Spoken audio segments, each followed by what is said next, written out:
Hi hello welcome to అవని ఆకాశమే హద్దు. సామలతో పొంగల్ ఏ విధంగా తయారు చేయాలి, దానివల్ల కలిగే ప్రయోజనాలు ఏంటివి ఇప్పుడు ఒకసారి చూద్దాం. ముందుగా తయారు చేసే విధానం. దానికి కావాల్సిన పదార్థాలు: ఒక గ్లాస్ సామలు, ఒక గ్లాస్ పెసరపప్పు, 2 టేబుల్ స్పూన్ల నెయ్యి,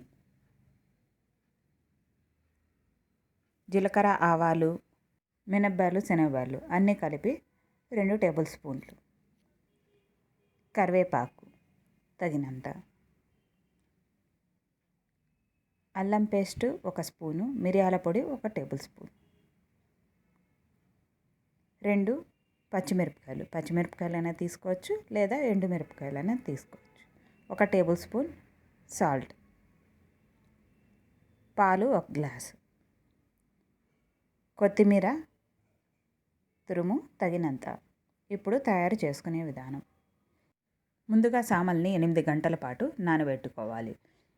8 గంటల తర్వాత దానికి పెసరపప్పును యాడ్ చేసి బాగా కలుపుకొని నీటిని తీసేయాలి.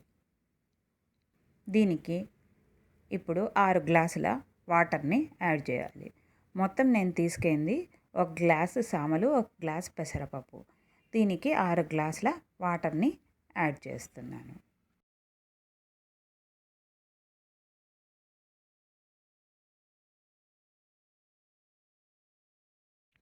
ఇప్పుడు పప్పు కుక్కర్కి మూత పెట్టుకొని 15 మినిట్స్ పాటు లేదా 2 విజిల్లు వచ్చేంత వరకు ఉడకనివ్వాలి. మరొక పక్క బాండ్లీలో నెయ్యిని తీసుకొని నెయ్యి కాగినాక దానికి తిరువాత గింజలు, కరివేపాకు, పచ్చిమిర్చి వేసి వేగనివ్వాలి. తిరువాత గింజలు వేగినాక మిరియాల పొడి, అల్లం తురుము వేసి వేగనివ్వాలి. తిరువాత గింజలతో పాటు అల్లం తురుము, మిరియాల పొడి వేయకూడదు. వేస్తే తిరువాత గింజలు వేగవు. సో తిరువాత గింజలు వేగినాక అల్లం తురుము, మిరియాల పొడి వేసి 2 నిమిషాల పాటు వేగనివ్వాలి. ఇప్పుడు సామలు, పెసలు పప్పు కుక్కర్లో ఈ విధంగా ఉడకాయి. దీనికి ఉప్పు, బాండ్లీలో వేయించి పెట్టుకున్న మిశ్రమాన్ని కూడా యాడ్ చేసుకొని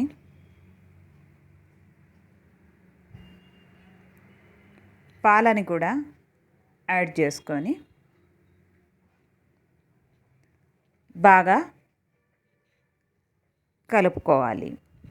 దీనికి అల్లం తురుము, మిరియాల పొడి యాడ్ చేయడం వలన దగ్గు, జలుబుకి కూడా మందుగా మంచిగా పనిచేస్తుంది. బాగా కలుపుకొని ఫ్లేమ్ని సిమ్లో ఉంచి 5 నిమిషాల పాటు ఉడకనివ్వాలి. చివరగా కొత్తిమీరను కూడా యాడ్ చేసి కలుపుకోవాలి. ఎంతో రుచికరమైన మరియు ఆరోగ్యవంతమైన సామలతో పొంగలి రెడీ. ఇది దగ్గు, జలుబుకే కాకుండా డయాబెటిక్ పేషెంట్స్కి మరియు వెయిట్ లాస్కి కూడా మంచి food. Please subscribe my channel for more videos like this.